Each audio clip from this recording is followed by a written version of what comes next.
Welcome back to the spring playoffs, everybody, where the Unicorns of Love are one win away from a spot in the finals. And these two, I don't know what the hell's going on anymore. Misfits selected red side, guys. The reverse sweep dream is still alive. It's alive. It's we alive. just had to hurry. We just gobbled up a bratwurst in between the games. I ate a banana. I'm very healthy. Yes, Because we gotta get the energy going. Yeah, we gotta keep it. An exciting set of games so far. Yeah, it has been real spicy, that's for damn sure. And Unicorns. It's getting physical as well. Yes. There's been a lot of action. quite a serious so Just far. because you see a fragment of that, it doesn't mean you know the whole story. I've been getting pushed by the fish this entire cast. Someone call the police really quick. Yep. Anyways, we're going to go into picks and bans. Yeah. Oh, yeah. Part 4. Last time, Lulu mid happened. Someone said it was Karma mid, but let's just move on from that one. Unicorns blue side. Misfits had blue side last time, and this now means Power Vivo will most likely have the last pick here in the first rotation for a potential mid lane. And are the Unicorns still going to stick to this Lucian Elise fan phase? Yeah, I think they will. Fairly safe prediction. Malzahar probably coming in for Misfits now as well, and it's the last one they can adapt if they want to go for Camille ban or the potential Graves that got first picked. I mean, actually, they took Graves for Unicorns, and Misfits seemed okay with that. But I would go Graves again here, because otherwise you can't really first pick LeBlanc, because it has been proven to be counterable. I mean, unless you want to take it a second time, and Exile is like, now I know the damage. I will not die level 1. This Lulu can deal, so I won't be afraid of it. Misfits saying, you know what, we're just going to get rid of LeBlanc and not deal with any sort of counter picks on their side. So Graves, the most likely first pick here. Has been what Unicorns have opted for, but we've seen Cersei on several different picks, and maybe this is where Unicorns start to mix things up. Yeah, they're not going to first pick either. Okay, Rengar is the other one. I actually think Xerxes has done a great job on Graves in this series here, and because the games have gone very late, Graves does have a lot of value, but they do take away Cacao Rengar. Maybe. All right. Definitely not taking it out of respect, I feel like. He was progressively getting better. Like, he was learning that, hey, Rengar, this stealthy champion, can get really strong lane ganks off. If you pressure ulti air, you can actually go top lane. Let's see if Xerxes can do the same now. I think the blind pick Rumble is probably what we won't see in the first phase here from Unicorns. Now that we saw Fari with first the Fizz, and then the Kennen. And I like this. They're leaving a lot more to counter picks, saying, you know what, we like this Ashe, it worked for us. They don't want to pick top lane here because they want to counter pick Rumble with Kennen, for example. So you can just take your jungler. If you want to play Graves, you can lock it in here, keep the Graves Ashe, and then have that potential mid lane pick for Power Vivo next time, or maybe a support and ban out all supports. Because people are saying, well, maybe why didn't you pick support here? Because then the Graves just gets banned out in the next ban phase. Because if Unicorns now go strong top laner that requires a counter, you can't pick both Graves and that counter in the same rotation. So this helps you. And for a lot of teams, it's important that you lock in your mid laner now. If you're Unicorns Love, if there's very high priority mid laners left, like Orianna. So if they don't show a mid laner here, then the Vladimir will just get banned in the next phase by Misfits. So now Misfits can still go Orianna here. But they have to choose. Where do we get squeezed? Well, I'd like to see Orianna from them because they had such a good time in the second game with it against they lose to Vladimir. That's the problem for them. I think it's better to go for the Kennen here. Kennen, and then see the Orianna get banned away, and then you need to have another pick ready if you are Power Vivo, and he must have something there. Ari could be one. Oh, okay. This is actually a really good This is a counter pick to Vlad. Ooh. This is a really good matchup for KO. Okay. Yeah, okay, cool. Special. Yeah. We're into the game now. Power of Evil taking a leaf out of his book. This started with Caps playing it against Vladimir specifically because the laning phase is easy enough for Kale to get through it and get towards these two items. Yeah, definitely so. This does mean that the Kennen is most likely going to be banned out alongside maybe another strong anti-Rumble matchup. Could be Fizz Kennen being removed from the Unicorns of Love. You can still play like Kled against Rumble. That's a really good pick into Rumble. Definitely late game. Early game you do get pushed in, but that is the thing about Rumble. He pushes in most of these laners early on. But Kled Graves can actually stick to Rumble quite well, for example. Definitely an option. But they're actually not... They're not afraid. Getting rid of, at least so far, the Kennen. Karma instead, feels like some of the supports have not actually been that impactful in this. Like the Lancer were really good for Hillisang. It is the shields. You don't see them, but the million shields. They're there. Yeah. Especially helpful when you have another mid laner who can do the same thing. Caitlyn's now banned out, so Misfits continue to pinch that ADC pool. Misfits, they only need one shield. One shield to rule them all. The one that makes you invulnerable on the Kayle. All right, Kennen is still available for Misfits as a potential pick. They can show support here if they want to save last pick for Alfaro to be 100% sure. But they already know it's Rumble up in the top lane, so they can actually safely pick the top laner. Yeah, but they may not want to play double zero tank comp. You know, if you go Kennen, I think they're waiting to just... They want a strong support anyways that pushes like the Zyra. They also don't want to lose it. And they say, you know what? We're going to see how deep Unicorns go into this teamfight style, and maybe we just need a tank. Maybe just something, some juicy tank to soak some space, because like Kayle is good if you have frontline, but if Kayle becomes the frontline, she wastes her shield so easily. Kayle is still good as a split pusher as well. Yes. Like she's fantastic in the side end, so if you want to run this pure split push, you can definitely do it. I want to see if Thresh gets to be the lock in here. Ooh, Tahm Kench. Okay. This is actually very interesting. It's obviously against the Ashe Arrow, very specifically, but it's not extremely impactful against like a Kayle, who is not, with the current build, very based around insane burst, but more very consistent DPS. And the Unicorns find a lot of success in fights where they at least have some hard CC to start it. Right now, it's all conditional. Yeah. But if you are Unicorns of Love, the Tahm Kench with the map pressure they had earlier in the series, they used it to go to the side lanes very often in the first game, but they shouldn't expect to win the top lane split push because it's a counter pick for Alfari. So this Tahm Kench might be more defensive, like I'm gonna go help Vizicsacsi in the side. They're at risk of getting pushed in 3 lanes depending on the last pick, because Kayle will have pressure over Vladimir, I feel. Gragas will have pressure as well later on. It's very difficult for Rumble to actually kill him, and he can push the wave so effectively and actually trade. Jungle start will be really important, because if Kakao can play in between his pushing mid and bot lane, he can eliminate most of the jungle from Xerxes and give him a big hit there, rather. Because this bot lane from Unicorns of Love will suffer. Yeah. I mean, they should, but on paper, they've been surviving weak matchups really well, but this is almost taking it to the extreme. Yeah, I think this is almost too weak of a matchup that they shouldn't be able to survive easily. I think we're going to see a lane swap. Level 1 lane swap. We've already seen a few of those. Yeah. Will it be the case again? The Jhin lane swap, he's notoriously bad at hitting turrets. So, Unicorns of Love with their draft here, it's the same with this really, really strong, explosive team fight, especially towards the late game where Vladimir becomes a powerhouse. But on the other side with Unicorns, or with Misfits, sorry, the Kayle counterpick to get that free laning phase where you can scale up. And then you can use Kayle in a side lane as well. She has a lot of flexibility in that way. A lot of scaling on both sides, actually. Yes, indeed. We could be in for another late game. We have seen quite a lot of 40-minute team fights in this series so far, but here in game number 4, Unicorns are still 1 win away from punching their finals ticket in Hamburg. Misfits hanging on, trying to come back in. And Power of Evil has clearly been watching Caps for a little while here, pulling out this Kayle counter pick. We'll see if it reigns supreme. Can Misfits do it? Can they bring it back around?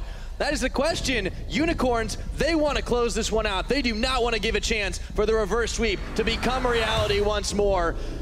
Misfits staying alive. Can they do it once more? I think they can. Okay. Grepo thinks they can. We're about to find out. Let's go on the rift already. Come on. We are about to find out. Well, the last few games, the first 5 minutes, slow and steady. Yeah. Except for that double kill for Power of Evil, but apart from that, we've been able to kind of talk a lot for the first few minutes about matchups and the comps, and then it's just exploding. Like all over the place, we just see fights left and right, ton of action. So this game here, as we talked about, bot lane should be heavily in favor of Misfits.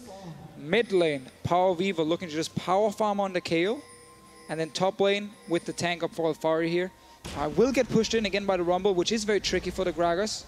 But he's looking for potential ganks with this Graves here. Gragas ulti against the Rumble is effective. Yeah, I want to see if Xerxes or Kakao rather goes for red to red in terms of invade. Maybe Raptors red into red. Or Raptors red into bottom Scuttle Crab into enemy red is something you could definitely do. Well, on the side of Unicorns of Love, we talked about the very, very strong team fight composition they do have. They don't have a lot of answers in the side lanes.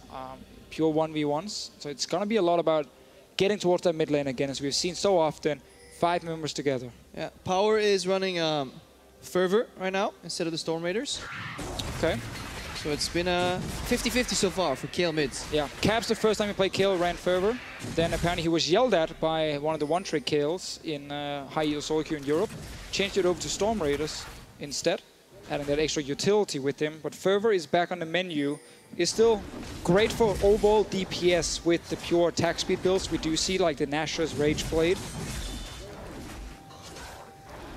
Well, no chance for Kakao to try and steal any buffs away on this bottom side as Xerxes has beaten him to the punch and Kakao just takes his own red. Yeah, really important that you start on your weaker side where you get pushed in. We definitely have to track Samek's CS progression here. Ignore and Hansama didn't overpush as hard. It's when they hit level 2 here on once these melees end up dropping. 2 more melees and then they can walk up, but they're stacking a pretty heavy wave. Samex has already lost pretty much a potion equivalent of health. It's going to be hard for these guys. Talked about how Misfits have the big pushing lane and working out well for them. So far, Misfits, they've had their fair share of troubles, even when they have winning lanes, but this time around, it's not that big a deal for them. We see the same thing from Hansama early on all the games. Same that Sven did yesterday with their Dorn's Blade start. Yeah. So confident in his laning that he doesn't need the 3 potion from the long sword. Hey, I'd be confident at this point. If you're playing Zyra Ashe... I mean, you've been having winning matchups every game, so you should be confident in the laning phase here if you are Misfits. And it's because you're so likely that to get a small CS lead that's big enough to the longsword that you don't get outrushed on the Blade of the Ruined King. Not that it's going to happen in the Jhin matchup anyways. Very true. Yeah. Oh, Bork Jhin. Hello. Yeah, I mean, after all the changes, we get an Ashe Jhin matchup again. Oh boy. This is a much weaker Jhin though. It's actually a pick we don't see that often after so many nerfs happened to him. Also lethality kind of fell out of favor as well. And it's hurt him quite a lot. His ulti's not as impactful. Some many carries still consider him a bit of a snowball pick, where if you are getting ahead, using that ulti can be so good with your team to kind of keep forcing these engages and snowball the game. But I'm not a big fan of Jhin personally. Obviously, Samox can prove me wrong in this game, 100%. It's been a big comfort pick for him. I mean, by far his most played champion. Obviously, everybody's been playing a lot of Jhin, but he kind of took it to a whole nother level before the nerfs really started to hit. And yeah, because it worked really well with the setup Unicorns, are using, where it is, teamfight is based around Exile Vizicachi, and then Samex in a more supportive role. He would sit far back, pop the ulti to start the fight, and then the team would kind of follow. Unicorns trying to fight their way out. If you are stuck on a turret, fighting your way out on a cannon wave is what you want to do. That's why Hillsang stepped into the rush for the Q into W combo. Basically, his Q into Samex's W, but Ignar sidestepped the Jhin snare, so there was no follow-up, which means Hansama could return the damage, and now it's just a fight. And you see Devour is not used defensively in this lane. It's used to break the push. They just want to get the reset on the wave and base here because they're so afraid of running out of sustain. That's why they're moving into damage. They probably know the jungler's not here, and they just want to reset the lane. I really like that trade from Samex down in early game here on the Jhin. And we might just see him go back to what he used to do, as you said, Pyro, where he's the man sitting with the ulti in the back, using that to slow down 1 or 2 targets that allows Exile to then reach those targets when a fight breaks out. You have the Rumble ulti. So there's a lot of things on the Unicorn side you can combine to add slows, which sets up Exile to then get into the backline of the enemy team. There's a high chance that is the goal with the Jhin here. Yeah, the cow has literally been sitting in that brush right now for over 20 seconds. Goes into challenge the control ward. He saw... he wins the fight. Nice one-on-one. Control ward's not known for fighting back, but this bottom of the map is very, very important. Just wait, one day soon. They will be tired of being placed in the Baron pit and cleared out over and over. You know what does fight back right now, Krepo, is that Infernal Drake, and that is a big one. We've been spoiled for dragons this game. It might be a few minutes before we start to see that contest, but hey, Misfits, they're looking for a dive on bottom. Samex is all alone. Yeah, that would be an early dive. It's just a pressure play, counter gank play maybe. Yet. I think he just wants them to push out, and he's there to make sure they can do it. And then he backs away. If this was the old days, the 51 CS mark versus 37 would mean you base on a good BF or a BF boots timing, the enemy's stuck on a pickaxe, and you have a massive lane lead. The problem right now with all these budget builds, where you just slap a lot of long swords together, you can't really get that definitive lane lead anymore. So it's no longer about CS timings, as it's more about pushing in the wave and just basing at any given point. If you can get a push reset, you will always win out. Because now, for example, you see Samus and Hillsang pushing back. Hansama's doing the fake base. Yeah, fake based. And that gives Ignar sidestone timing, maybe, if he has it, yes, to then move in. And Hansama's not getting threatened. He can just push out now safely himself. And this gives you a map lead for the Misfits. Does mean, obviously, that Samex and Hillsang will return to the lane before Hansama, because he's going to recall after he just killed his last minion here. He should push this out. He should hawkshot push it out. in my opinion. Well, he's going to play it extremely safe. Double longsword and swiftness boots for Samex here. So not fully investing into damage. Yeah, but you see, while the Unicorns both run back to bot lane, Ignore is just going to play some vision around this mid lane. Help his mid laner a little bit. And the wave is somewhat neutral. It's a soft push towards the Unicorns on the bottom lane, but it's really not much. Oh, he's finding Exile. Well, he's going to have to pull away. That's nice and easy. Power still able to chase him down for a little bit more. If you force Vladimir to W early, you can really just get winning poke. And now it's on cooldown for like 12 more seconds, which means Power has the control. Raptors get double warded. Even if one of the wards gets swept, it's really good control here. As long as Ignore doesn't die on the way back. Yeah, Hillsang might be the one who's in a little bit more trouble. Not that much damage. We're still pre-ultimate levels right now. It's only 7.5 minutes in. So a lot of control on the bottom side for Misfits, but some of those wards placed in the jungle of Unicorns will get disabled. There's a control ward just around the corner, or at least they're going to let him just run out. Xerxes knows everything is warded. Yeah. He knows he's not going to find an easy path down to bot lane. Even though actually, if you could see what we're seeing, there is the obvious path, the easiest path. The one you normally don't take because it's going to be warded is actually open through the Tri-Brush. But now with this level 6 coming for Jhin, let's see if Unicorns want to make a play on this bottom side. They have Rumble Teleport, they have level 6 Rengar, and this is where Jhin ulti is still very strong. Might be the chance for them to try and make the plays. We've seen the pattern in a lot of these games, slow on the start, but once the action begins, it doesn't stop. Xerxes might be the one to pull the trigger. I think it's a good call actually from them, at least to try and force a flash. Call. They got one. Slowing Ignar. He's going to have to force that flash out of Hansam, or that heal and the flash. Oh! That was so good by Hillsang. Hansama did not get the block. That is really cocky to go for that play, and it works. It worked though. We've seen some really cool mechanical outplays in these semifinals here. Yesterday as well, G2 Fnatic, Hillsang with the big play. And that shows some of the for that play. Yeah, but like that shows some of the synergy with this Jhin as well they do have in this bottom lane. And as Pyra said, he's been the champion. Samex has played the most, all split long. I mean, clearly, Hansama is just not expecting, or Ignore is not expecting it. Because this guy, like, he used Devour, which is usually you're so happy when Hillsang does this, because if he walks up, he can actually Devour Ignore and just kill him. And then he goes for the angle. How do you know that your Jhin has the angle? Hansama should be able to step in there. Well, you can also then turn around and say Ignore can flash it, but he's clearly just not expecting the flash and then for it to hit. Yeah. I think Hillsang was trying to finish him off. I do not believe he saw that there was like a 0.2 Teemo's angle on that Jhin W. That is just ludicrous. Regardless, it was an insane play, but yeah, that would put him on like, Mata Modlife level. I mean, that was pretty sick though, and importantly, Samex got that one in the end, so he gets the gold influx. I mean, this Jhin lane, all of a sudden, not looking too bad because the comfort level's there. I just watched it again on the visual screen, and it's disgusting. It's actually cool how it's Hilly flashing first, and then the W comes after for Samex. So he's actually reacting instantly to the play from Hilly. Well, if there's one thing you learn from playing with Hillsang is that you at all times should be ready for the unexpected. Yeah, when he says go, if you say back, he doesn't listen. It's go. It's forward. It's like, nice, your mic's muted, bro. Yeah. Sorry, I didn't hear you lagging, I think. Stage problems, the crowd was too loud. Well, that is definitely the case a lot of the times when Unicorns are on the stage. It's actually funny because some of the players, so often talk about like support they get from the crowd. Unicorns love with obviously their fan group here. How much it actually means to them to get all that support after every game you've been playing. Because they've been here every single game in the entire split. Like, we get days off, but these guys, that's dedication. There's no days off if you're part of the Love Hurts group.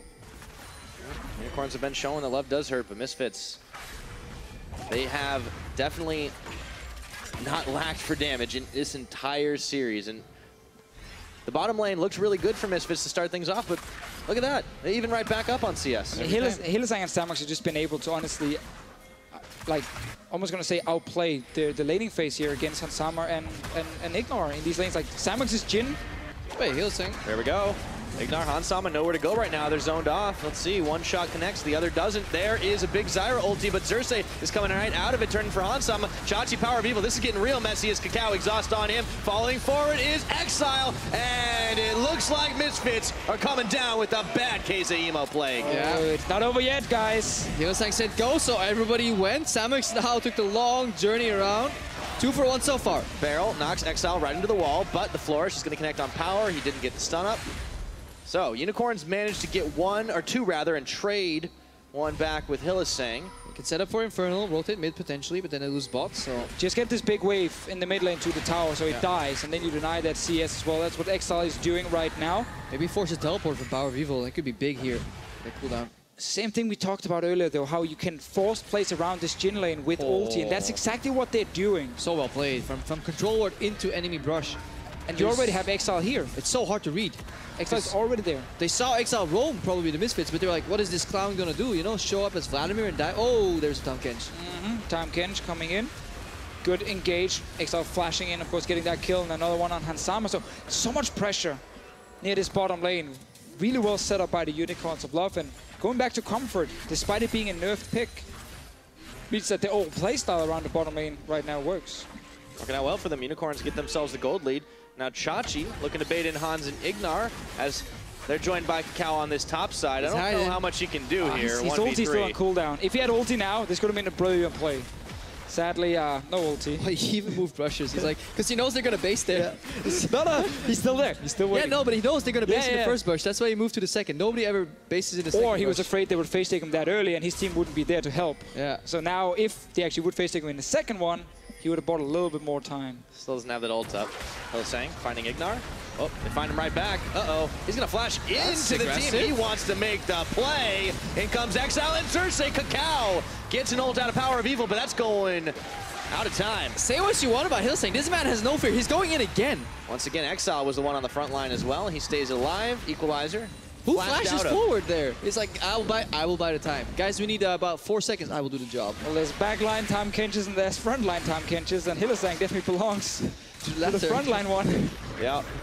He's the playmaking Tahm Kench right now. He's still there right now, and that's Xerxes going to tag in. Alfari, oh, Ignar around the side, though. Zyra ulti is going to be enough. Alfari knocks him down.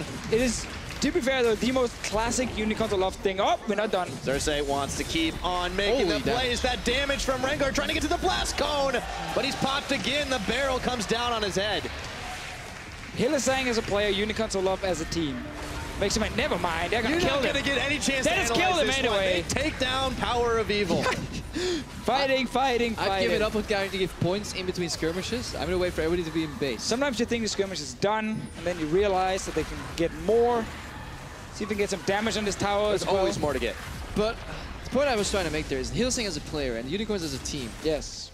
This is something we see very often from them, Deficio. They make so many good things, and then they do have to make that one little move where they overextend. Especially our good friend Hylissang. Look at last game. They were getting Elder Dragon 5v4, and Hylissang's in a brush. He's like, ah, surprise! It is I who am here. And then he died in the game through Game of Thrones. Probably the worst gank ever from a Thresh in the 50-minute mark or something. All right. 1v3. My name is Hylissang, and my pocket nice juke. Very nice juke. Flashes in without any stacks, but before he's flashing in for the pressure. Ulti early, Kakao will die. Like, you're not mocking him. It's actually insane how much pressure he makes on this Tahm Kench. You have to run away from him this early on. If he starts getting multiple stacks from you as an AD carry and you get devoured, you're 100% dead. This is something Caps was talking about earlier on the desk, how he thinks Exile bluffs in a lot of the matchups. Where if some guy runs at you, the first reaction in the competitive play is he must know what he's doing, he must have backup. Hylissang tends to bluff a little bit as well, where he will walk up and is like, you know what, fight me, there's a 95% chance my team's here. Well, or maybe there's an 80% chance my team's here, and the other 20, you don't have the guts to take that fight. And Unicorn, sometimes bluffing works out well for them, and for another equalizer after picking up the dragon, looking for more. Exile stunned up or rooted up. And that's going to be their late game teamfight combo. It's going to be the equalizer into diving Vladimir plus Xerxes diving in, and then from the back, Samux will snipe him down. And that's actually going to be so effective against Kayle and Ashe. Like, none of them have gap closes. So both of them have to also stand still to really deal a lot of their damage. And the Misfits, they also went from 1,000,000 shields to 1. They only have that Kayle shield right now. So the AoE is super efficient against their comp. It's lock-it time. Let's lock it. On Zyra, I think you just go AP. Nah, you go Redemption at least. Yeah, Redemption into lock it. Yeah, of course. Yeah. The full damage support Zyra. It's gone. It's not really a thing. Unless you're trying to carry the game 1v9. I don't think we're at that point yet. Ignar still had his fair share of clutch ultimates, though. Now, we talked about, this split pushing Kayle here and how the matchup against Vladimir, it's not because Kayle ulti is great against Vladimir ulti specifically because it's an AoE and Kayle ulti is only good on one target. It's more the laning phase gets, you know, like towards the first item, which is the Nash's Tooth here, and then you can go to side lane with teleport and you can start just farming and split pushing. It is still very slow. That's kind of the problem of it because Unicorns of Love and their composition, like their late game as well, is extremely strong. So Vladimir's scaling is fantastic. We just saw the Rumble plus Jhin combination, what they can do against Ashe Kayle in a backline. Unicorns of Love are not going to have a point in this game where they're going to be extremely weak. No, it's true, and in all honesty, it's looking great for the Unicorns to start things off as Exile looking to add his kill counter right now. Goodbye, Han Sama, and hello, Xerxes, tagging his way in for Kakao Alfari, trying to make his escape, and Unicorns aren't letting up this pressure. Unicorns will dive you in your base, even when tier 1 is up. It's so fun to play AD carry sometimes. When that happens, like, what's your counterplay? My bad, guys. I should have hugged my Nexus tower. I should not have left the base. I am sorry. Here they go. Round 2. Ignar a little bit low. Alfari, though, is the target of choice. They're on his dead cops. They are on top of everything, looking at those tier 2s as they finish off the tier 1. However, Chachi does get shut down. The Misfits are completely falling apart. Unicorns of Love are showing the same gameplay pattern over and over. We see you, we kill you, we will dive you, but they're just not able to deal with it. Power Vivo with the late Kayle ulti as well. Like, this is a guy who can prevent death with his ultimate, and it comes out after 2 of his teammates have already fallen. Oh, Unicorns of Love showing great comfort with this composition. Long range snipes from 2 members, the dive from Exile. Welcome to being an AD carry sometimes. There really is no counterplay for you. Yep. Heal, flash, it was all used. And he walks away. Hillsang brings in Samux, and then just look at the damage Ignar's going to take and how far he's actually removed from the fight. Throw down the equalizer. I mean, they just have so many weapons here. Flashes out, he does everything right. Like, this guy did nothing wrong. He hides behind the cow, turns out Flame Splitter goes through. Double kill for Vizichachi, and here's the ulti. It's just so well played by Unicorns of Love. How they know exactly when they can go aggressive here. Exile diving in alone at first. Being like, yeah, it's just a Zyra, like she can't protect the Ashe at all, so I'm gonna get this kill. Really, really well played by Unicorns of Love, and 2.5k gold ahead now. Got the Infernal Drake as well. Bottom fight though. Have recognized the threat here. Chachi 1v3. No way he's gonna get one out of this. They respect it, but Alfari in the end finishes him off. That was a lot of damage he was dealing. Cross-mapping top lane from the Unicorns of Love. We'll get the tower, so they're gonna trade turrets, but a kill in favor of Misfits, because they were the ones going aggressive first. But his kill is not allowed to ramp up. Yes, it beats Vladimir. No, it does not beat a 4-0 Vladimir. That was a bit of the problem. His kill needed the snowball to It's too slow. Like the side lanes too. We've seen it 3 games now. 1 game, it got early kills. That was Fnatic's game with Caps getting it. He got like 2 items in no time and just solo won the game. The 2 other times we've seen this Kayle here, it's not been getting quick enough towards her items, and her team is just losing around her. Ignar, I don't know how he stayed alive that long, to be honest, but Exile just gets himself a 5th, then he gets out, courtesy of Hillsang. This Tahm Kench, it's paying off. It did not get hit hard enough in laning phase. Samux and Hillsang honestly making a good case for MVP, just breaking these weak matchups open, allowing Unicorns to draft strong around their top side consistently, taking a hit in the bottom lane, and then still surviving the bot lane. I mean, I think it's always that debate between picking these melee supports who shine outside of laning phase. A lot of duo lanes don't want to do it because they don't want to lose laning phase and lose the first tower. But if you know now after 4 games that you're not going to lose this lane, obviously they can continue doing it. Let's see the fight again. Exile is just doing whatever he wants. The fight, I mean, let's see this brutal gank. Yeah, Ignar. Exile, vegetarian, Vladimir takes the plant down. Boo. I gotta get one freak in there. I'm actually sad the crowd didn't join me there. Allowed Booing you. Actually, I've never been booed. No, I have, actually. Can we boo Crepo, everyone? No? No one wants to boo Crepo? I guess you have to try again next time, Deficio. We can get him to laugh instead. Yeah, there we go. Clearly the crowd likes you, Crepo. So, let's get back into this one. There's another Infernal Drake coming back up. I'm trying to save Deficio here. Stop laughing, Crepo. Hey, I'm not doing anything. Hold on a second.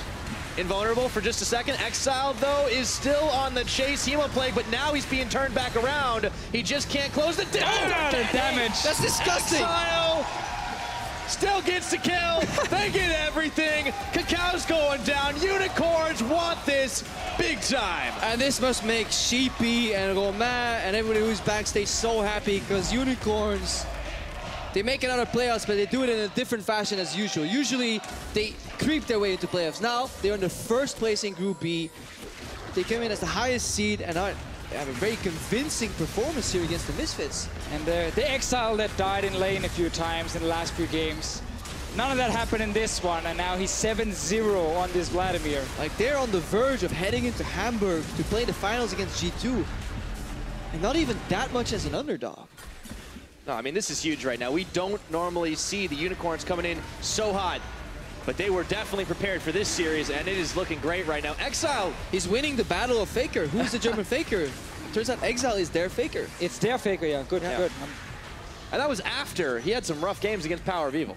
It doesn't matter. Results. All good. Power of Evil also went Wit's End in this game here to get the MR clearly, but it's gonna really hurt his damage compared to getting Rage Blade. So he's delayed even more in terms of him becoming this late game carry. And to me, I feel like the Vladimir will just be almost as good in the late game fight. Probably be even better in the team fight because especially of the AoE if you damage. look who he has to dive. Kale, Ashe, and Zyra. He can get all three at once. And he has always the Rumble ulti to assist him. Baron buff, 2 Infernals. Huge siege on the way for Unicorns. I mean, in what world can Misfits come back from this? Well, the first game did happen, but I really feel like that was like just that first game on stage where you had to just kind of get used to it if you're the Unicorns of Love, and they've corrected so many mistakes and they're going in. Yeah, they want to try to end this one as early as possible right now. In goes Chachi right into the back line. Exile coming up legendary. And everything's looking peachy for the Unicorns as they're trying to drive through into the base. Misfits are melting. It's only 23 minutes and a half into game, and Inhib is falling, and they may just go for the final push. What a dominating performance here from the Unicorns. Back-to-back huge long games that went real late. Lots of scaling on all sides, but it has not lacked for action. One Nexus turret's gonna fall. Unicorns are gonna find themselves another Ignar and Alfari trying to hold the line here. They got Ansama alive. He's on his way to try and defend, but the Nexus turret, it's right open. That's all they got to do. They just need a few more autos, but they are going to back off. Those death timers are not long. Yeah, they obviously know how much it matters to them. They could have potentially ended, but they know if they base on an 11,000 gold lead. And they also know that they've tried in the past to rush down this Nexus, and then it backfired. They played it very safely. There were still 8 seconds on Power of Evil and 3 seconds on Cacao when they stepped away. Oh. You can't really fault them, though. LCS, yes. Scrims for sure. For a ticket to the finals in Hamburg, Play it safe. Play it One more safe. base. So, fight again. I mean, it's just the same combo. Backline. Yeah, but Samus again, he just nails these deadly flourishes constantly, and then Vizichachi can go in, or the Vladimir. There's so much just backline dive, AoE threats that force Power of Evil and Hansama to constantly like sidestep and walk out of the fight. Again, it's what we said, you know, Unicorns going back to some comfort for them. And it's been working so well. You see how good they are at executing this composition here. Sheepy always talks about, you know, comboing multiple things together. So snare from Jin plus a Rumble ulti is something they've been practicing also. But then another fight here, but Exile, he's getting out. Yeah, Limbo's underneath those skill shots. The Sanguine pool, and right now it's a 1-4. Nexus turret's open. They're playing it by the book. Apparently, the Unicorns concede to macro only when... I think they've done that a few times. No, conventional macro. Yeah, sorry, so they definitely do use macro, but they see to the convention closing ability here in the late game. Exile going in. They might just be able to dive it all in. It started on Exile, though he's got no more pool left, but he does have some backup. They may get the shutdown, but will it be enough? Misfits low on the health bars. The curtain call is calling, and that's gonna be a few more taken out. Alfari, of course, it's Hillesang back there. That's the only ones left. Hillesang's backdooring Nexus alone. That's the double kill. That's it. It was a big series, but Unicorns will not be denied, and they are headed to the finals. 2 years in the making. It's just so well deserved. Unicorns of Love. They've been in every single playoff since they joined the LCS. They made the final in the very first split. They were here, and now they're back after showing the best split. No one can take this away from the Unicorns. They completely deserve this spot. job, guys. Really, really proud. Victory words with the team. One more series against G2. Let's Yeah. do our best. And G2 will have to fear their horns. 1, 2, 3. This is going to be one hell of a final in Hamburg. It's going to be such a fun final to watch. Because Unicorns of Love will make sure there's going to be some fast pace. Yeah, Sheepy League of Legends. in his hometown. He'll crank up the spice for that one. Oh, I think so. The funny thing is, you know, we call Unicorns of Love one of the best team fighting teams in Europe, but G2 is right up there. Yeah. Like, it's going to be such a fun game to watch with some very gifted players. They're in there definitely as top well. two. Like whether you rank G2 Yeah, first top two, or 100%. Unicorns of Love, Yeah. top two in terms of just raw, sheer team fighting ability, both these teams belong there. Team fighting reigns supreme. Seems to be the case in this spring split so far, and you know we have got an Why epic is he wearing a matchup on our shirt? hands. I'm surprised that Romain chose that attire today, but that's I think okay. he's going to save that for Hamburg. Possibly. So, all in all for Unicorns of Love, like 2-0, they get ahead. They lose that third game to a good draft from Misfits. But they're about to win it too. Sure. Yeah. They actually were coming back in that game. Then they take down this one here, 26 minutes. Didn't care about the kill counter pick at all. The lanes that were supposed to lose in the bot lane were actually going even. Really well played by Samax and the guys, and Exile, of course. I just think also if you're Misfits, like, sucks that you're losing this one, but today you weren't the better team. No. And you can still be so happy and proud of your very first split in the LCS. You're still going to play for third place. Yeah, and next week you can be the better team. Still a similar matchup where they would go up against like the Unicorns Light in Fnatic for that third place match. Well, they've clearly been trained for that one, yeah. And it is rough for Misfits, but the goal for that team was to make the semifinals. Mission accomplished. Yes. And they now want for to play Unicorns. towards, the goal is to play towards Worlds in summer. And they will still get arena stage practice in Hamburg for that goal. And you're going to get championship points if you win the match. Obviously, Right. you get more if you win the third place game. You will get something no matter what. Yeah. But now you want to get as many as possible. And then you want to use that obviously coming into the summer split where we are expecting a team like Misfits to make playoffs again. Like Misfits Unicorns of Love could very much happen once again in 3-4 months from now. Yeah, might end up being a classic here in the European LCS. I mean, It could be. They're 4 here to games, stay. and it was impressive. And it's a long line of challenger teams finding success in Europe, but Misfits once again doing it. We've started to get some very consistent organizations in here, like especially the Unicorns of Love, H2K showing it as well. But that kind of progression they have shown after having to find so many different players. Yeah. Every split roster changes for the Unicorns. Often the jungle, they had to find a new one. They finally found a good one. They found a And very good speaking one. of, by the way, he's our player of the series, Xerxes, and he earned it big time. I mean, he's the rookie of the split for a reason. I think every game he played actually today was really, really good. He does not look like a rookie. That is the biggest part. He's so smart and consistent. No stage fear whatsoever. Willing to go for deep plays. Doesn't tilt when something backfires. Consistent game performances here as well. One death in... I love how he... in all his games, game 1, 2, and game 4, he only died once. Yeah, he only died once. Whenever they won the game, Yep. this man only died once. That's what you call cherry picking analysis, Yeah, right? fair. Yeah, we don't show the loss. It's okay. But I mean, it's just been such an impressive run from him overall, and we can't really stop gushing about this guy. And part of it comes from his experience in the TCL. Part of it is also just, you know, all I think the we impressive can things stop that gushing about well, him. okay, fine. It's enough from us. Unicorns of Love. They take the series after a dominant performance in game number 4. For more, let's hear from their mid laner. Thank you very much, guys. I am, of course, joined by Exile. Now, let's just start with the simple stuff. How does it feel to have won here in the semifinals?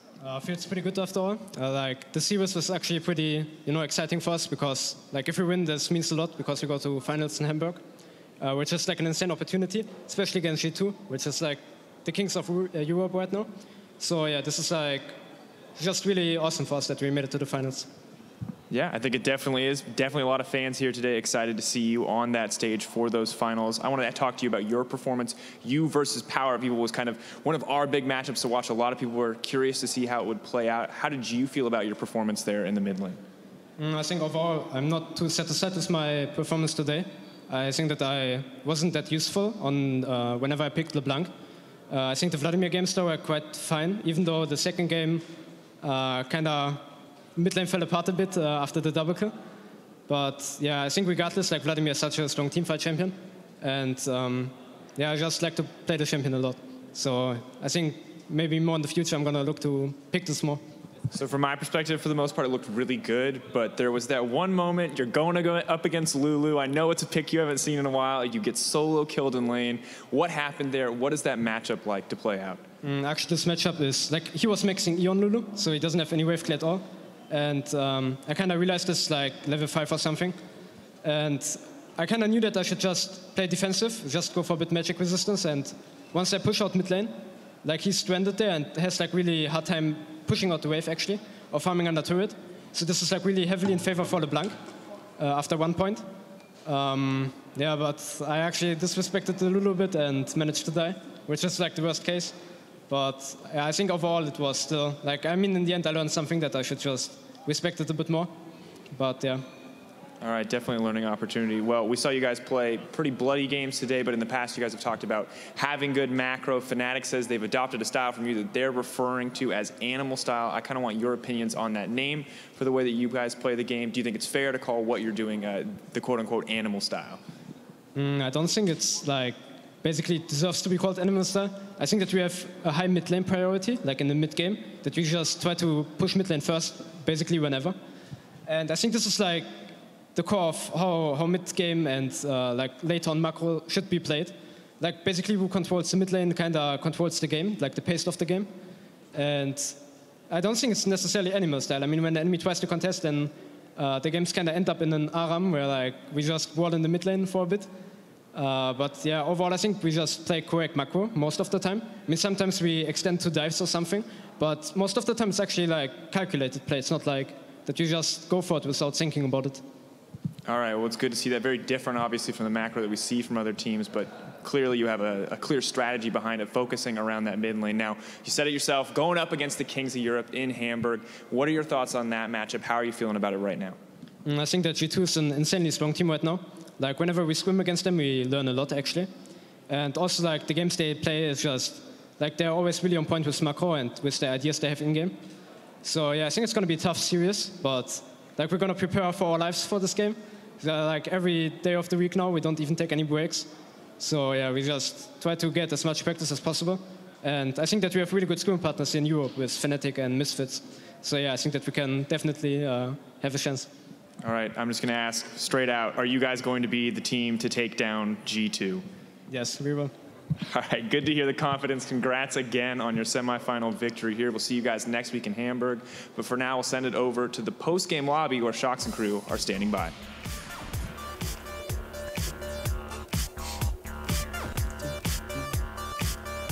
Vielen Dank, Dracos and Exile, and welcome to the post-game lobby where we are going to discuss the semifinals and look ahead towards the big highlight in Hamburg next weekend. And if anything, this Misfits versus Unicorns of Love series was a very, very entertaining and scrappy stress. Yeah, it was. I mean, Unicorns of Love coming out very strong at the beginning of the series, and we thought that maybe it was the same kind of style for Misfits as the first two games of last week. Like, Xerxes, Rookie of the Split, announced this week, shows exactly why. Game 1, Gragas gets flexed to the jungle, multiple explosive casts that just set Misfits so far behind. Unicorns end up taking the win. Caps, we looked at the mid lane, Power of Evil versus Exile over the 4 games. How do you think it played out? So I think the first game was Exile with the mid lane priority, which led to a huge lead in the early game for Unicorns. Mm-hmm. And then second, third game, it was kind of the Power of Evil show where he kind of took over. And then game 4, it just turned to the Vladimir show. Yeah, exactly. Just the Unicorn show, I think, yeah. Where they had so much hard engage, and they were really good at using all this hard engage to constantly fight. Yeah, the Unicorns, they were 2 games up. The Misfits, they did manage to come back in game 3. Trashy. So there was this looming sense of will the reverse sweep again happen, and the Misfits showed why they are definitely not to count out and why they will also be a strong contender in that 3rd place game. Yeah, for sure. But to be honest, I feel like this series was a great example of why Xerxes, the Rookie of the Split, he was consistently outperforming Kakao, and I felt like Kakao didn't really have a lot of impact in the games overall. Like in some of the games he was shut down by Xerxes, and some of the other games it just felt like he couldn't really do much.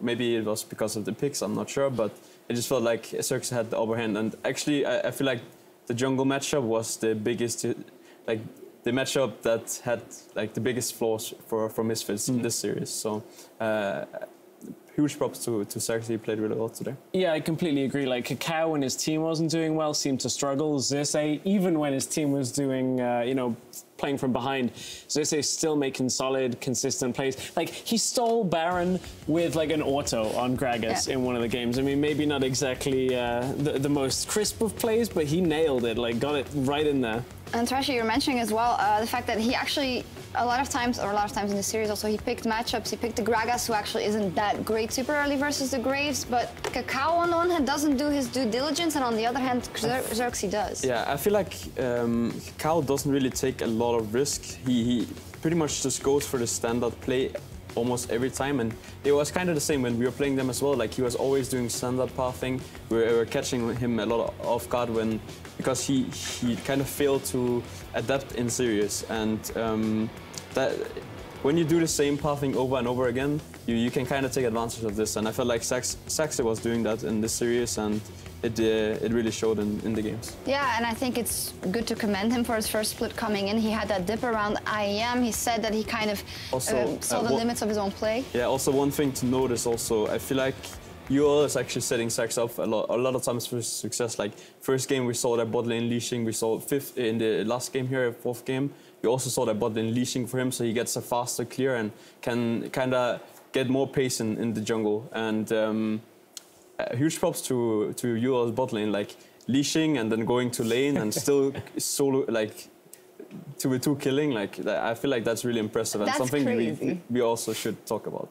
Yeah, you want to talk about it more now? Yeah, it was really good. All right, fantastic. I mean, it is quite interesting because we always say, well, this isn't the strongest bottom lane, obviously, and we know that they're going to be at the deficit, so it's say, well, let's just put ourselves at an even greater deficit and then outplay them mechanically in the lane. One of the matchups that was the highlight coming into it, mid lane, we've already discussed about those two against each other. I want to know, though, Caps, Power of Evil, he played well in this series. He's going up against you next week. What's your thoughts on him specifically as an opponent for Fnatic in the third place game? So I think a lot of the series came down to Exile playing Vladimir and LeBlanc, and then Power of Evil having some counter picks prepared. Myself, I play LeBlanc as well, so now I know the counter picks he has ready for LeBlanc, but also have a lot of other like random champions, I guess, ready, and I don't think he will have a counter pick ready for something that I don't even know what is yet. Oh, who's going to get the kill also? I think that's a super good point. I know Caps told me off air that he's going to clap him, so... All right. Well, it is interesting because you both have enormous champion pools and real big variants there. So we'll see what happens. But we're also going to hear from Power of Evil himself now as he's standing by with Dracos. Oh, Caps, this is so awkward. Your opponent is just sitting right here. That's... All right, well, let's hear your side of the story. You versus Caps. Before we talk about the series, let's just get it out of the way. Who's going to come out on top? Well, I think Caps reminds me a little bit of me in UOL, and since he plays so many different champions and has these pocket picks like Aurelion Sol, he actually brought me back to the Kale. I'm just saying, I need to credit him. The only reason we found out this pick was really good against Vladimir was because he played it before. Didn't work out in our series, but I think it's going to be really difficult because I think both of us have huge champion pools. So I think it's a lot about preparing counter picks and preparing like really safe picks, because I think both of us have, like as you said and as he already said, like really enormous champion pools. Well, looking back at the series now that we've had a chance to acknowledge some of the potential trash talk coming in from Caps, more from Trashy, I guess, supporting him in the background. How did you feel about your performance today, specifically up in the mid lane against Exile? I think besides the first and fourth game, I think it was fine, but yeah, I could have probably played a little bit better. I'm quite happy about my second and third game, especially since we always had the mid lane priority. We kind of got these advantages from mid lane and kind of translated them to some lead. Obviously, I'm proud that we stayed so long in the first game. We had the corky, we kind of fall behind, but we pulled it all the way to the late game. We should have won it, I think, but they kind of, I guess, catch us off guard with the TPs and just killed us. So I think we were all a little bit sad about losing the late games since we had the better lane game comp. What was the communication like in the team after losing those first 2 games. Now, you had come back and reverse swept Splice in the past. Were you guys at all worried, concerned? Did you kind of feel that pressure mounting on you?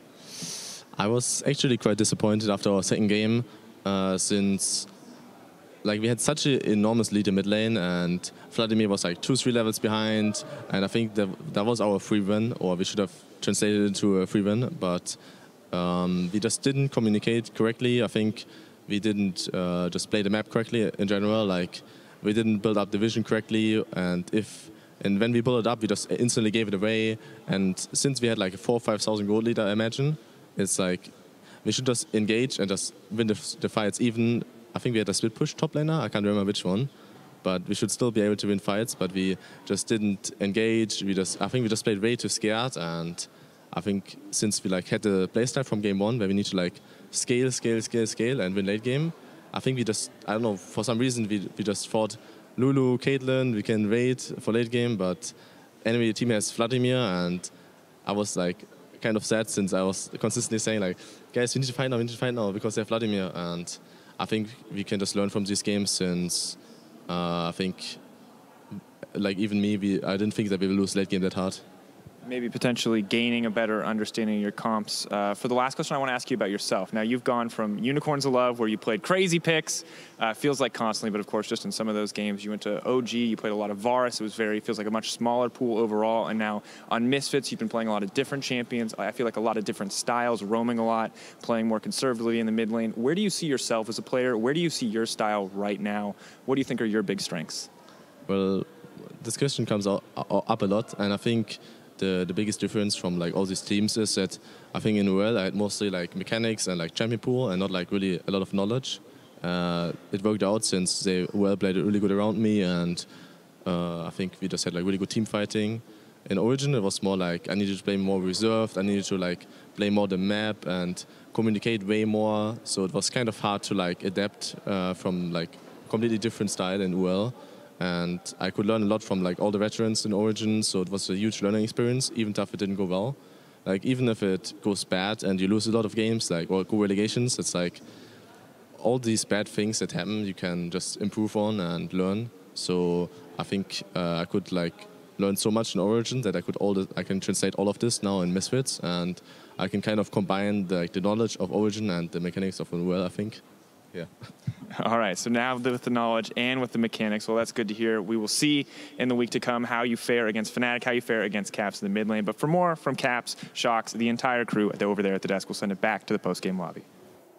Thank you, Draco. It's fantastic to hear from Power of Evil there as well. And also interesting that he said, well, I'm learning all these things. You know, you had the big champion pool, the mechanics, and you got to learn how to play the map. And that's something that we heard from a lot of mid laners. Febevan said the same thing. Perk said the same thing. And you, Cabs, are, of course, very much at the beginning of that kind of professional trajectory. And we hear from a lot of mid laners, you're mechanically so strong. You go in for the outplay. What is kind of your next goal? What would you like to improve in your personal play?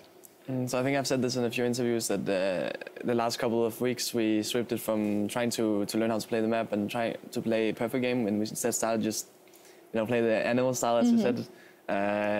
So I guess it has been a lot of focus on mechanics last couple of weeks and champion pool and just finding different picks that we want to use for our games.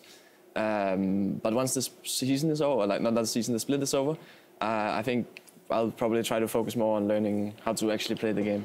How to actually play the game on a macro level. I will see you guys still have a third place match to play, because yesterday G2, they took the first spot in the final with a 3-1 win over you guys, over Fnatic. Now, it was 4 games in the end. You guys started off so good, but couldn't keep it going, and that's kind of testament to how good G2 is, I guess. Or what exactly was it?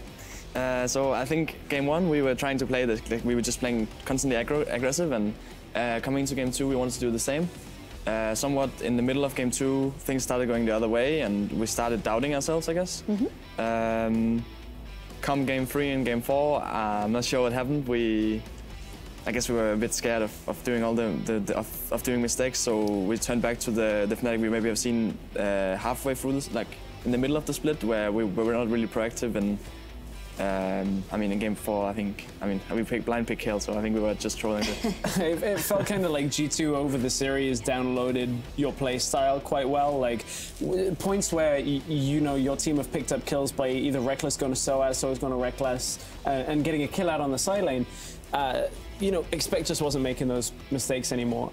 Game 2, Game 3, the actual windows to punish got smaller and smaller, and it looked like G2 just really heavily adapted late on. Also, it shows the experience that G2 has as a team. Like, adapting mid-series has always been something, actually in the past they weren't necessarily that good at, especially at like international tournaments. And I hate to bring it up, but yeah. But actually this series they really adapted to everything that Fnatic was throwing at them, and I was actually also talking with some of the G2 members after the series, and they were thinking about everything that Fnatic was throwing at them. How do we manage to win against this, all that they throw at them? So props to them. Yeah, props to them indeed. And with that, we can take a look at the bracket. And now that we also have the Unicorns of Love winning and locking in their spot in the final. G2 versus UOL and Fnatic versus Misfits for the third place match. Same thing, really.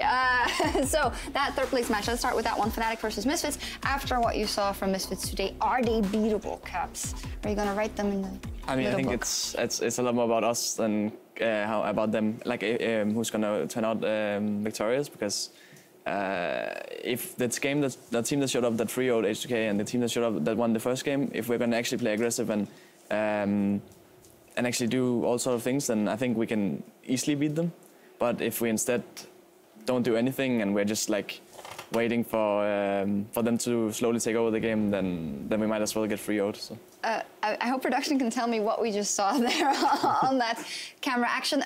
Trashy, you talked a lot about Kakao and the fact that he was quite predictable and whatnot in the early game and his pathing. I feel like we could say the same thing about Broxa just because it is kind of his first split or his first games. Not at all, actually. Okay. I think because in the third place match, I actually think because Fnatic are playing so fast, I think Misfits really needs to adapt, especially from what they showed today, because I feel like if Fnatic is coming in with fast play style, I think they'll just roll over Misfits, because they have shown that Misfits really likes to play slow, and Kakao doesn't really take a lot of chances in the early game, and I feel like if you don't match the Fnatic style a little bit, then you'll get rolled over. So honestly, Fnatic is the favorite for me. I think for other reasons, like I think G2, the adaptation you were talking about as well, things like the lane swap that didn't work out so well yesterday, but I think a player like Alvari, who, you know, he wasn't in LCS when they were lane swapping, like some of the communication issues that might arise in that kind of situation that G2 handled very well may very well punish such a rookie player as Alvari, who's done great, but he's no SOAS. He hasn't played 200 plus competitive games and can handle most situations when he's out on his own. No, and it will be on the big stage. To be honest, like when you see this kind of lane swaps, you have 1 week to prepare for it, and you should, at that time, you should be able to sit down with your players, and because it's not just one player that has to adapt, like everyone has to adapt to the swap, and because they have shown it now, Fnatic, everyone on Misfits needs to know, like, if this happens, how do we react? Like, that has to be fundamentals about, like, how to play the game. So I wouldn't really be too afraid of that, like, from Misfits' side, because they know what is coming. I think that's very interesting, though, because with a week's scrim time, to suddenly have to go, okay, we've got to learn lane swaps, that like now means you've got a week of playing where Fnatic have this potential mind game where maybe you've used all of this time trying to defend against something that was never going to get played anyway. So I think you're right, like you absolutely can play around it, but that's a lot of practice time going down on one strategy. Yeah, I think the most like concerning thing for Misfits about it is that they like Alvari needs, if he, for example, is playing in a pushing matchup where he needs to push level 1, and he has in mind that they might gank me level 1, then he might not play the matchups out as he wants to. So there's a lot of mind games from Fnatic sides.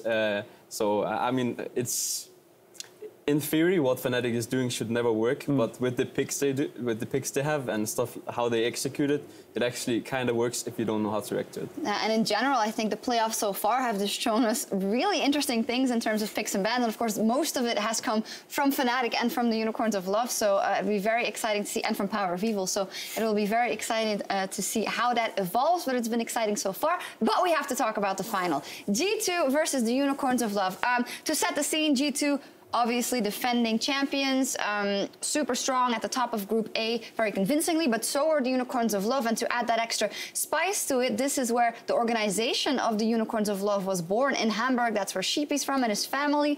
Not that that is something that is trackable on the Rift, but in terms of momentum and in terms of, yeah, the moment and everything, the stars lining up, I feel like for the Unicorns of Love, this is a very big one. I feel like this is a massive series. I think even bigger than their Fnatic finals, the first split that they came in.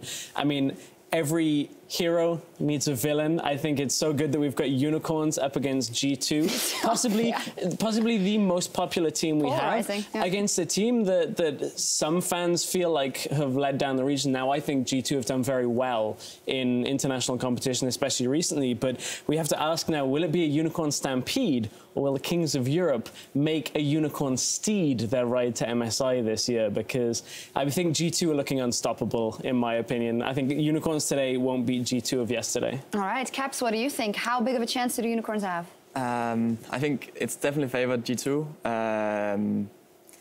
Unicorns can catch them off guard, as we saw. Like yesterday, we were able to take one game off them. And if Unicorns come in like we did and just play full-on aggression, they can take the first game, and maybe they then adapt and have some other cheese ready or what they have ready, which means that they can take a game or two. I don't think they'll go all 3 games though. Trashy, come on, can they do it? I mean, I don't know, but what I will say though is that I feel like some of the mistakes UOL were doing will be way harder punished by G2, and I feel like the consistency of Perks contra the more inconsistency from Exile might be the thing that's going to turn it around, because some of the games today were not that clean from Exile, and if you do these mistakes against G2, I feel like they will just roll over you. Yeah, at the beginning of the day, Verius had his presentation there also about Exile with the high amounts of isolated deaths and just going in, and they, oh, it's better now, but I mean, is it really? He still does it, but the team wins a lot. And Perks, we can't say it enough, he has had a fantastic split. He was player of the series versus you guys yesterday as well, and he seems to be back on top of his game. You also look at the bot lane as well. Sven and Mithy back on the upswing. Dealt with Reckless and Jez quite handily yesterday. Mithy wasn't too happy with his performance, honestly. Mithy, I don't think is. I don't mean this in a bad way. He's never happy with his performance unless he's like won a world championship, right? Is in his mind that's the place he wants to go to. But I think today Hansammer and Ignar didn't challenge Samex and Hylissang the same way that Sven and Mithy will challenge in that bot lane, and I think that's another area that you have to start moving over to G2's side of the court. So if we look at all these, we have of course the mid jungle, this and that. But what about the jungle top combo? Yeah, I mean, that is for sure like where I feel like UOL has at least even footing in the matchup.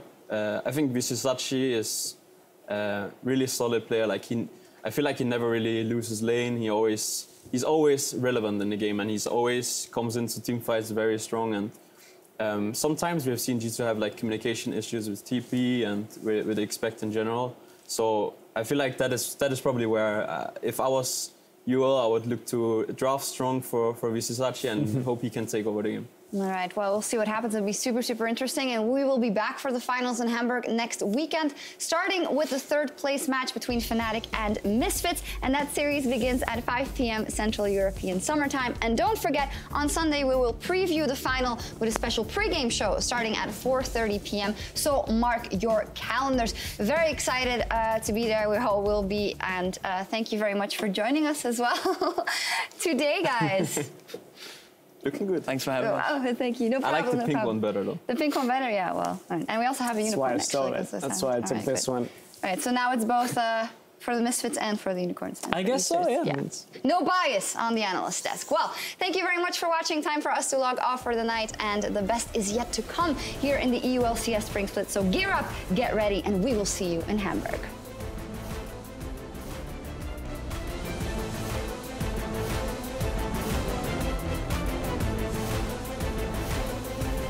he's always stronger like you. I'm aggressive.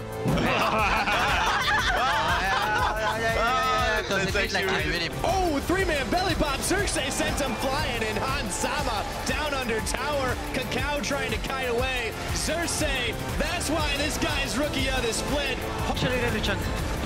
Nice! He gets it!